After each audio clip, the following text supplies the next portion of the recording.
பெருமாள் கொடுத்தாதான் குருவருள் இறையருள் இருக்குன்னு சொல்லுவாங்கல்ல. அதை வந்து நான் ரொம்ப பரிபூர்ணமாக நம்புகிறேன். ஏன்னா நான் வந்து மேடை பேச்சுக்கெல்லாம் நான் போனதே கிடையாது.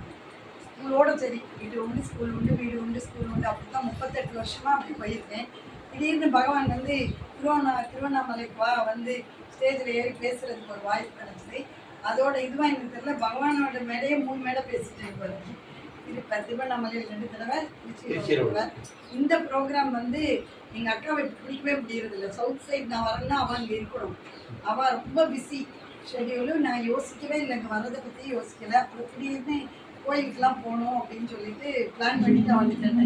சரி, நான் ஒரு 2-3 நாள் இடையில இருக்க மாட்டேன், மற்ற நாள் இருக்க. நீ அதை பொறுத்து நீ ப்ரோக்ராம் போட்டு வரணும். இது வரைக்கும் நான் எங்கேயும் போய் 7 நாள் 6 நாள்லாம் தங்கினதாவே கிடையாது. எப்பவும் ஸ்கூலுக்கும் 3 நாள் வருவேன், 2 நாள் வருவேன், ப்ரோக்ராம் அட்டன் பண்ணிடுவேன், போயிடுவேன். பட் இந்த தடவை என்னவோ 7 டேஸ் எனக்கு கண்டினியூஸாக கிடச்சிருக்கு. ஸோ ஒவ்வொரு நாளும் ஒவ்வொரு ப்ரோக்ராம். ஸோ இன்றைக்கி எங்கள் அக்கா சொன்னேன், கோமதி வீட்டுக்கு போகிறேன், 5ஆம் தேதி நான் போயிடுவேன் சார், நீ அதுக்கு ப்ரோக்ராம் வச்சுக்கோங்க. இல்லை நான் வரேன்க்கா கோமதி வீட்டுக்கு. ஏன்னா கோமதி நானும் டூரில் ஒன்றா மீட் பண்ணி அவன் ரொம்ப ஆசையாக சொல்லிகிட்டே இருப்பான், அக்கா எங்கள் வீட்டுக்கு வரணும், அக்கா எங்கள் வீட்டுக்கு போகணும்னு சொல்லிகிட்டே இருப்பான். சரி, அதனால கோமதி வீட்டுக்கு நான் வரேன்க்கா போகணும். அப்புறம் 7ஆம் தேதி எனக்கு எட்டயபுரம் ப்ரோக்ராம் இருக்குது. அக்கா சொன்னது எட்டயபுரம் ப்ரோக்ராம் இருக்குது, நான் போனால் கூட உனக்கு ஏதாவது போடணும்னா நீ அந்த மாற்றிக்கணும் ப்ரோக்ராம்னு அக்கா சொன்னாங்க. ஆனால் அது என்னமோ தெரியல, அந்த எட்டயபுரத்துக்கு நானும் வர்றேன்க்கான்னு. செல்லப்பாண்டி அன்னைக்கு வந்துட்டு, அம்மா இவ்வளோ தூரம் வந்துட்டு நீங்கள் விளாத்திக்குளம் வராமல் எப்படி போகிறது, அதனால எட்டயபுரம் விளாத்திக்குளம் கவர் பண்ணுங்க அப்படின்னு சொல்லி அவங்க சொன்னாங்க. பட் இன்னைக்கு இந்த குருவாசம் முக்கியங்கிறது ஃபஸ்ட் டைம் நான் அட்டன் பண்ணுறேன். ஸோ அதாவது எல்லாருக்குமே கடவுள் வந்து ரொம்ப துன்பம் கொடுத்துருக்கிறாரு, நல்ல புரியுது. ஒரு டயர்டே இல்லாமல், குரலுக்கு ஒரு கொஞ்சம் கூட ஒரு குரலில் ஒரு பிசகு இல்லாமல் எல்லாரும் அதே இதை வந்து நல்ல ரொம்ப உள்ளார்த்தமாக முடிச்சோன்னு நினைக்கிறேன். பகவானுக்கு நன்றி. இது மேன்மேலும் தொடரட்டும், இறைப்பணியும் தொடரட்டும். ரொம்ப ரொம்ப சந்தோஷம். நீங்க என்ன ராயத்துல போடல அந்த ராஜுக்கு பின்னால அப்படியே நான் வந்தேன். தெரியாது, எனக்கு சாமி அதை கொடுத்தேன்.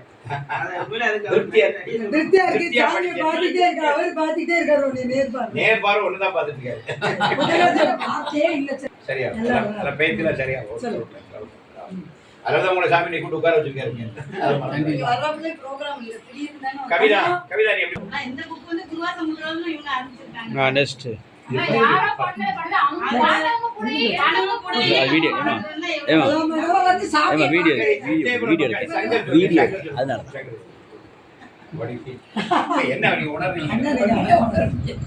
மாற்றத்தை பெற்று மீண்டும் நம்மளை அடையும், திசை அடையும். இன்னைக்கு நம்ம சத்குருவோட நாமங்களை அவரை போட்டி பொழுது அவர் மகிழ்ச்சியாக பாடணும். அது நிச்சயம் அண்ட வழியில் கலந்து திருவள்ளுவர் மாற்றத்தை ஏற்படுத்தி எல்லா ஜீவராசிகளும் சந்தோஷப்படுத்துவாங்க. இன்னைக்கு உண்மையில நேரம் போட தெரியல.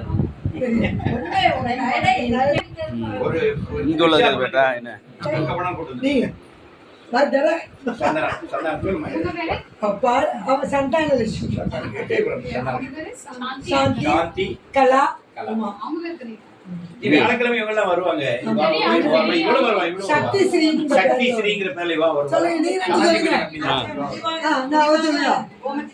எனக்கு டீமே நீங்க தான் 10 பேர் இருக்கணும். நீங்க நாங்க தொடர்வோம்ப்பா. அதான் அப்பா இந்த சரௌண்டிங்லயே வைங்க வெச்சிரோம்.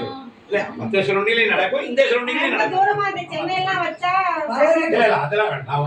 திருநெல்வேலி தூத்துக்குடி தென்காசி மதுரை கூட நான் அங்க வேற டீம் வச்சிட்டு போறேன். இப்ப சென்னையில போய் நடத்த போறேங்க. நான் 2 வருஷம் தான் போறேன் சென்னைக்கு. ஆனா வருவாங்க, நம்ம டீம் இருக்கு. நம்ம எல்லாரையும் வர சொல்ல போறேன். மதுரை வரை கூட வைக்கலாம். சாந்தி சொல்லுங்க. கண்டிப்பா சாந்தி சொல்லுங்க. எனக்கு வந்து அம்மா அன்னைக்கு வீட்டுக்கு வரும்போது சரி, இன்னைக்கு வரும்போது சாமியோட அருள் வந்து கண்டிப்பா அப்பவே சொல்லிட்டு அவர் நினைச்சு வந்துட்டு நேற்று வரைக்கும் குழந்தைட்டு தான் இருந்தேன். நம்ம வீட்டுக்கு வரும்போது அப்படிதான், சன்னலுக்கு பேசவே அவர்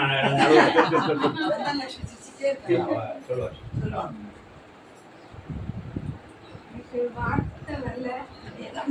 அவரோட ஆடும்போதும் சரி, உடம்பு புல்லரிக்கும்.